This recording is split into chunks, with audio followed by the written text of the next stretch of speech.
Continuando con la guía número 10, esta sesión es muy importante. Vamos a tratar lo que corresponde al área del derecho civil. Es muy importante porque, si ustedes se han podido percatar, he tratado la manera de estructurar cada una de las guías para que esté concatenado el derecho notarial con el derecho civil.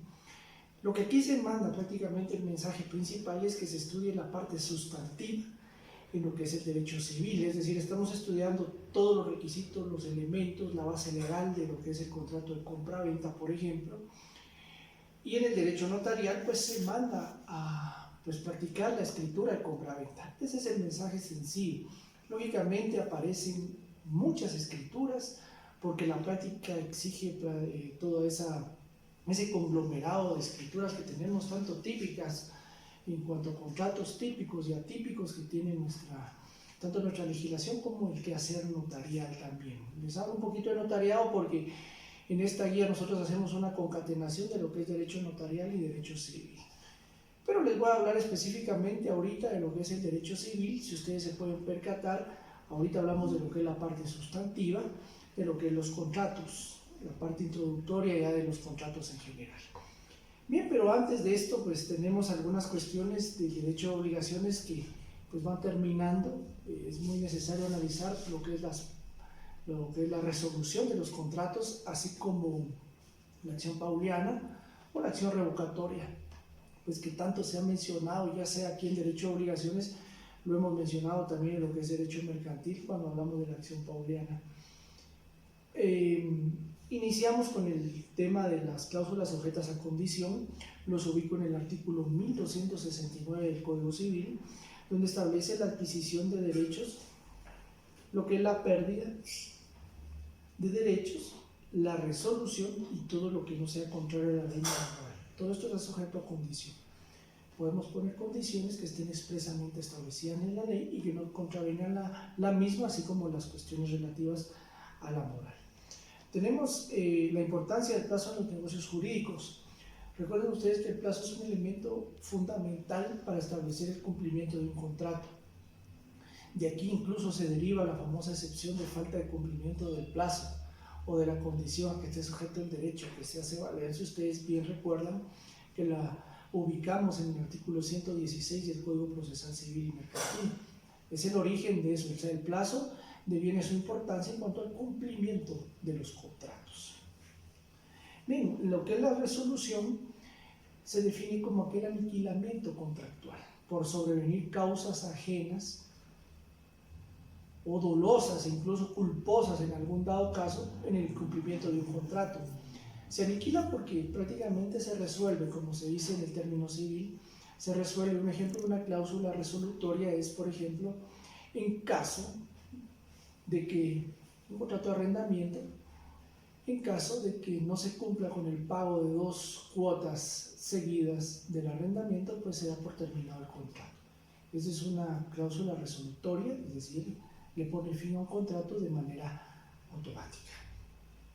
Tenemos nosotros lo que es las clases de resolución. Tenemos la expresa y la tácita. Pues la expresa opera de pleno derecho, ustedes la pueden ubicar en el 1278 y 1581 del Código Civil. Quiere decir que no hay necesidad de acción judicial, opera de pleno derecho.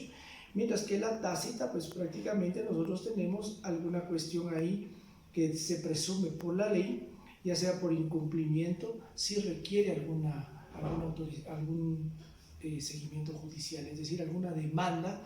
Recuerde que la rescisión de los contratos que pueda venir es el juicio sumario, pero atacar una cláusula resolutoria para el reclamo de indemnización, daños y perjuicios se hace a través de la vía ordinaria. Entonces nosotros vamos teniendo esta parte de lo que es la resolución de los contratos.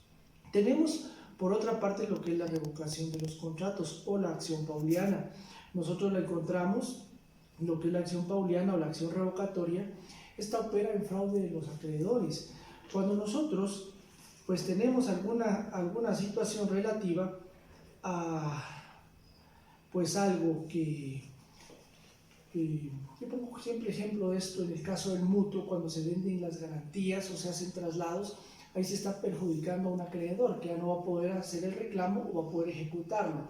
Entonces ahí es donde procede la acción revocatoria o la acción pauliana. Entonces tenemos nosotros pues algunas cuestiones ahí relativas a las clases de acción revocatoria. Me lo han preguntado también mucho. La acción revocatoria judicial y la extrajudicial, o unilateral y bilateral, que pueden también ustedes ubicar. Lógicamente, en la extrajudicial se busca la revocación del contrato de manera no tocando instancias judiciales, mientras que la acción revocatoria, la acción pauliana netamente, es a través de un juicio ordinario de acción revocatoria o acción pauliana que nosotros podemos hacer la revocación. El efecto de esto es que todo vuelve a su estado originario. El contrato o las cosas vuelven a su estado original, obliga a la indemnización, daños y perjuicios, así como el restablecimiento de los frutos en los cuales ha tenido derecho a esta situación, ¿verdad? Entonces, eso es lo que viene en relación a esta situación de lo que es la acción pauliana. Los efectos del 1297 nosotros los podemos ubicar en esa parte acá. Nosotros podemos ubicar aquí la acción pauliana, la vamos a ubicar en algunas cuestiones que se quieren la acción revocatoria desde el 1290 del Código Civil en adelante. Bien, tenemos nosotros pues ya en materia de contratos, nuestro libro último del Código Civil pues se divide en contratos y obligaciones en general y contratos en particular. Pues los contratos, yo siempre sugiero que nos aboquemos a lo que es la división de los contratos legal. La encontramos del 1587 al 1592. Ahí vamos a encontrar nosotros los contratos unilaterales y bilaterales. Ahí pues encontramos, dependiendo si el cumplimiento de la obligación recae en una o en ambas partes, los consensuales y reales. Esto depende de cómo se perfeccionan, si con el simple consentimiento o con la entrega de la cosa, por ejemplo. Los principales y accesorios en cuanto a su subsistencia. Estamos que los principales subsisten por sí solos, por ejemplo una compraventa al contado, mientras que los accesorios subsisten a través de otro contrato, por ejemplo una promesa de venta. La promesa se realiza y pues hay un plazo para celebrar o para concretar la compraventa, que se necesita otro contrato, ¿verdad? Entonces ese podría ser un accesorio. Los gratuitos y los onerosos, en donde depende, por ejemplo, el provecho de una de las partes o en cuanto a las estipulaciones y provecho de ambas. Pues en el gratuito, pues el provecho es únicamente para una, la persona beneficiaria, y por ejemplo, una donación a título gratuito, por ejemplo, quien da se desprende de un bien, la otra persona es beneficiada. Y mientras que a título oneroso, por ejemplo, una compra-venta, pues uno entrega el bien y el otro paga. Entonces es algo bastante sencillo en cuanto a ubicar. Los conmutativos o aleatorios depende del acontecimiento. Un acontecimiento incierto, pues estamos hablando de un contrato aleatorio. Estamos, por ejemplo, aquellas cláusulas condicionales cuando se pone una condición, por ejemplo, a futuro. Por ejemplo, una condición que se ponga en un contrato en donde dependa de la concreción del contrato, pues un acontecimiento, pues va a entrar a disponer del bien o a gozar de tal derecho real, por ejemplo, si una persona pues cumple con obtener un título universitario, porque ese es un resultado incierto o aleatorio, mientras que el conmutativo pues es independientemente de la situación de la concreción del contrato. Tenemos los condicionales y absolutos, los que están sujetos a condición, por ejemplo, un pacto de reserva de dominio, una compra-venta, o digamos un contrato, una compra-venta por abonos, por ejemplo, que va en tracto sucesivo, también a través del tiempo en cuanto al cumplimiento del contrato. Todos estos nosotros pues los tenemos del 1587 al 1592. Esa clasificación es muy importante que nosotros la manejemos.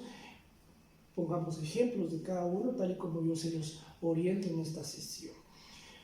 Después otra clasificación que yo se las desplegué completa en lo que es en la guía preestructurada, es muy importante que la puntualicemos. Tenemos nosotros, por ejemplo, yo les desglosé los contratos preparatorios, la promesa y la opción, los contratos de gestión, el mandato y la sociedad, los contratos traslativos de dominio, la compraventa, la permuta y la donación, Tenemos los tratativos de consumo como el mutuo, los tratativos de goce como el arrendamiento y el comodato, de custodia o guarda como el depósito, de prestación de servicios como el de servicios profesionales y el de obra o empresa, garantías en negocios contractuales, tenemos la fianza o como tipo cláusula, hipoteca y la prenda, los aleatorios, las loterías, rifas, apuestas, juegos y el de renta vitalicia, y la resolución de controversias, la transacción y el compromiso.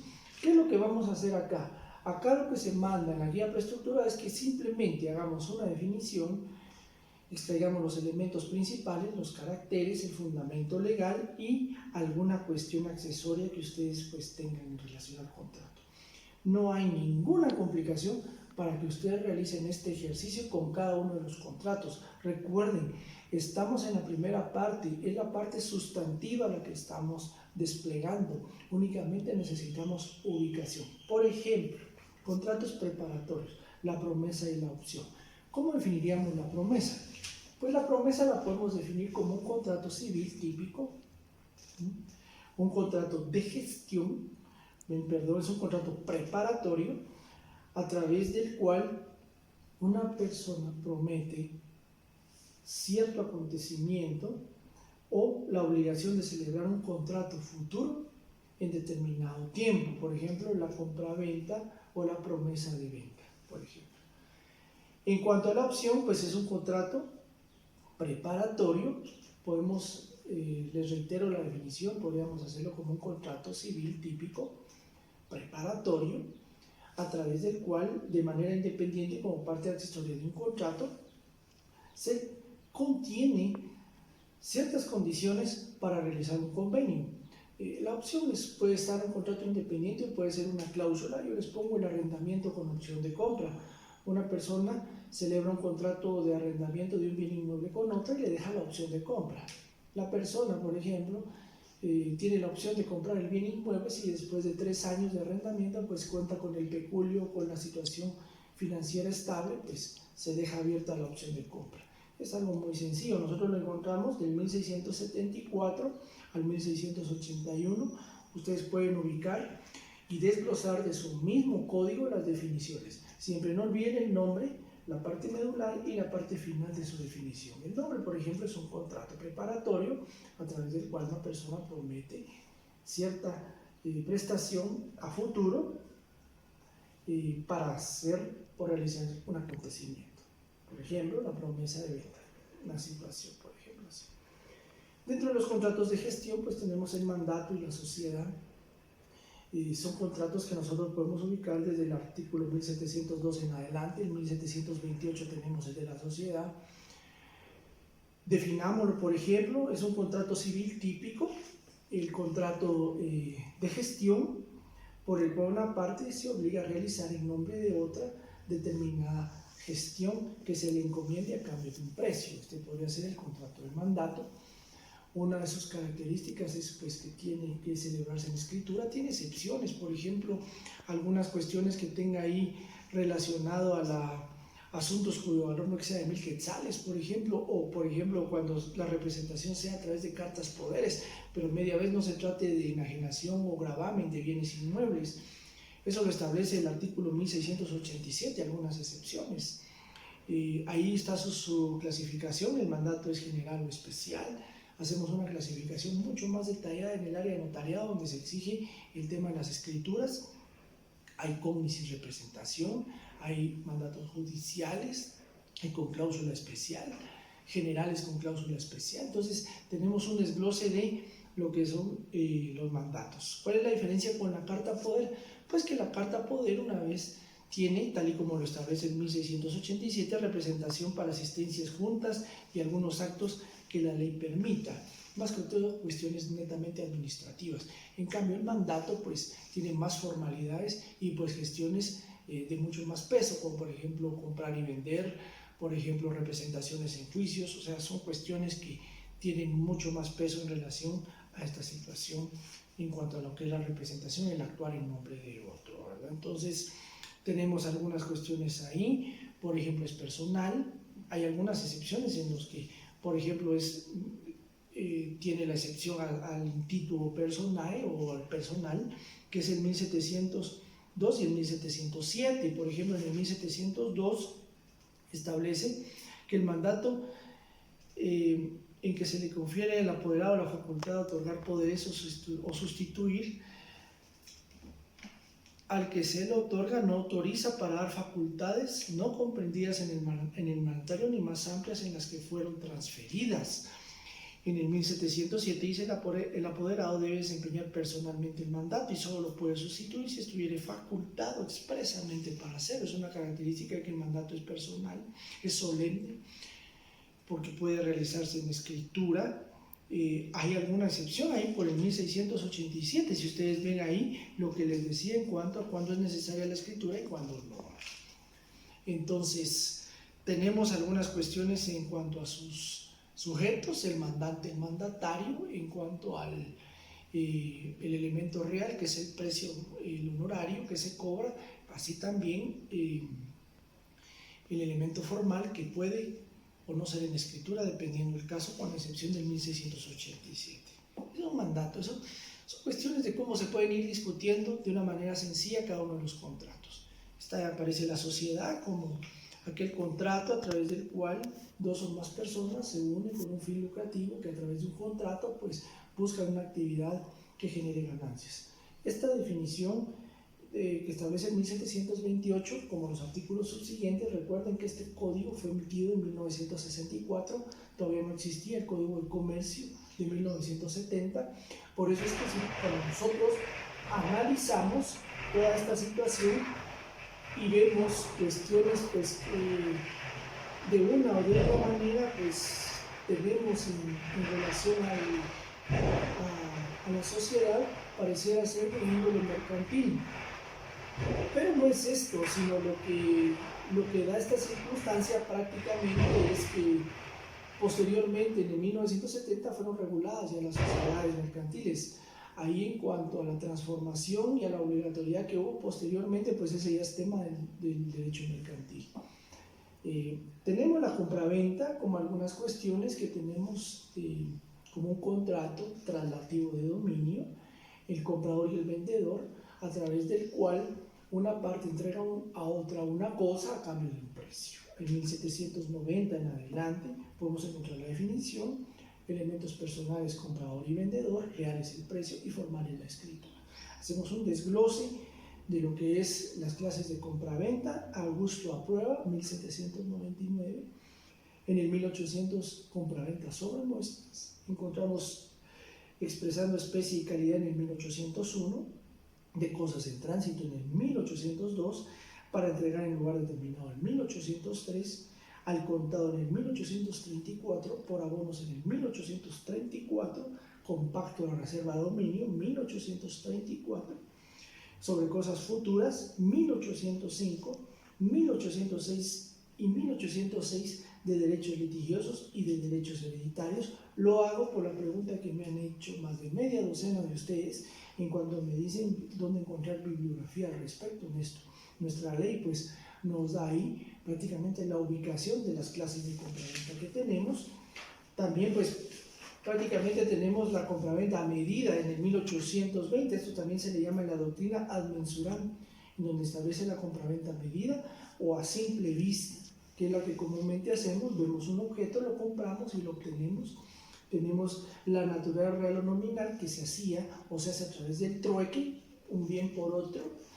Entonces son cuestiones que vienen a dándose en cuanto, y otras, por ejemplo, las compraventas de mejoras, vehículos, armas de fuego, bienes muebles, que son compraventas que se pueden dar y se pueden formalizar en escritura. Recuerden que toda esta situación que tenemos nosotros también tiene pactos de rescisión y resolutorios, como todo contrato. Los pactos de rescisión se dan, por ejemplo, en el tema de los pactos de reserva de dominio o las compraventas al contado, en donde pues si no se cumple con el pago de las cuotas, pues los pactos de rescisión pues son que pues ya no se lleva a cabo la formalización del contrato, o ya no se da la pureza en cuanto a la entrega del bien. Bien, otro tema importante es el tema de la retroventa. La retroventa puede ser como una cláusula, eso quiere decir volver a venderle el bien a la persona que no lo vendió. Hagamos de cuenta un bien inmueble, estamos comprando una casa Por ejemplo, entonces el vendedor nos dice, bueno, de aquí a 2 años yo quiero dejar una cláusula que se la puedo comprar otra vez. Entonces sería una cláusula séptima, por ejemplo. En 2 años el vendedor puede volver a recuperar su bien volviendo a comprarla, la casa de la misma manera con el comprador que se hizo en este contrato. Esa es una cláusula de retroventa que pues nosotros la tenemos prohibida y está en el 1791 la prohibición expresa. La permuta es otro contrato que también la permuta es traslativo de dominio, es cambiar un bien por otro. Eso es algo muy sencillo, por el cual las partes recíprocamente se transfieren la propiedad no solo de un bien, sino derecho. Nosotros lo encontramos en el 1852 y subsiguientes. La permuta, por ejemplo, es, yo tengo una casa en Quetzaltenango y deseo comprar una casa aquí en San Marcos y de repente pues hacemos el cambio del bien, ¿verdad? O sea, la permuta es cambiar un bien por otro. No necesariamente es una venta o nos compramos los bienes, sino la permuta es cambiar un bien por otro. Es algo bastante sencillo. Las donaciones entre vivos son contratos traslativos de dominio en donde el que por una de las partes transfiere un bien a otra a título gratuito. Lo encontramos en el 1855 en adelante. Hay clases de donaciones, la pura y simple, las condicionales, onerosas entre consortes, la antenupcial, por razón de obsequios, por ejemplo, acostumbrados o por piedad. Estas son las donaciones que existen a título gratuito. Entonces hay algunas cuestiones que pues nos dan ahí en relación a las donaciones. Tenemos el arrendamiento como un contrato traslativo de goce, yo se los puse en la definición. Otra parte de la doctrina lo tiene como un contrato de cesión de uso, a través del cual una de las partes se obliga a dar en uso o en goce una cosa por cierto tiempo a cambio de pago de un precio que se denomina la renta. También aquí utilizamos accesoria a la ley del inquilinato. También utilizamos algunas cláusulas con garantías, por ejemplo, fiduciaria, prendaria, hipotecaria. También hay arrendamiento de bienes inmuebles, así también como de locales comerciales. También tenemos el caso de arrendamiento de bienes estatales. Aquí también está la ley de contrataciones del Estado, que nosotros podemos ver en cuanto a alguna cuestión en cuanto a disposición de bienes estatales. También nos encontramos con la ley de reservas territoriales del Estado en cuanto a arrendamientos de bienes que estén en las franjas, que son limítrofes en cuanto a reservas territoriales del Estado de Guatemala, y podemos encontrar el tipo de arrendamiento de esta clase de bienes. También tenemos el caso de las mejoras, ahí por el 1915 del Código Civil, necesarias, útiles y de recreo. Las mejoras necesarias para la conservación del bien, por ejemplo, repello en paredes. Las útiles, pues es, por ejemplo, el tema de ornato, por ejemplo, el componer aceras, el componer la vegetación, las verjas. Y, por ejemplo, está también las de recreo, que pueden ser también en cuanto a índole visual, para que no son necesarias ni útiles, pero son pues alguna cuestión que quiera hacer alguien en la parte, en el área verde, pues colocar ahí un área de juegos para los niños. Es un ejemplo que podemos hacer, eso está establecido ahí por el 1915 del Código Civil. ¿Cómo se termina el arrendamiento? En el 1928, pues por cumplimiento del contrato, el plazo, pues por disposición de la ley o por haber satisfecho el objeto por el cual se ha realizado el arrendamiento. Muy sencillo. Algunas disposiciones especiales del 1931 al 1935, en donde, por ejemplo, las tarjetas de habitabilidad, la inclusión de muebles o el pago de servicios públicos, que son disposiciones clave. Recuerden que aquí estamos tratando el tema sustantivo, que todo esto nos sirve para el tema escriturario. Y pues el 1941, que nos manda la ley específica de la materia, que es la ley del inquilinato como cuestión accesoria para hacer los arrendamientos. Bien, tenemos el mutuo como último contrato para tratar en esta guía. Pues el mutuo lo tenemos como un contrato relativo al consumo, por la cual una persona entrega a otra, o una parte entrega a otra, dinero o cosas fungibles. Recuerden que los bienes fungibles son aquellos que pueden sustituirse por aquellos o por otros de la misma especie, calidad y cantidad. El dinero es uno de ellos. Entonces, a cargo de devolverlo de la misma manera. Tenemos al mutuante, al mutuario, tenemos pues el dinero o la prestación, y tenemos pues la escritura como elemento formal, en cuanto a sus elementos reales, formales y pues personales, ¿verdad? Tenemos el mutuo bancario entre particulares, tenemos el mutuo simple, dependiendo de las garantías, ya sea la fiduciaria, la prendaria o la hipotecaria, y la carta de pago, que es comúnmente en los bancos o el mutuo bancario, pues la carta de pago es prácticamente lo que demuestra la finiquitación o el finiquito del cumplimiento del contrato del mutuo. Prácticos, de una manera puntual nos vamos a la ley, puntualizar las guías, sus artículos, desarrollémoslas, no debe haber impedimento para que ustedes desarrollen guías grandes de una manera puntual.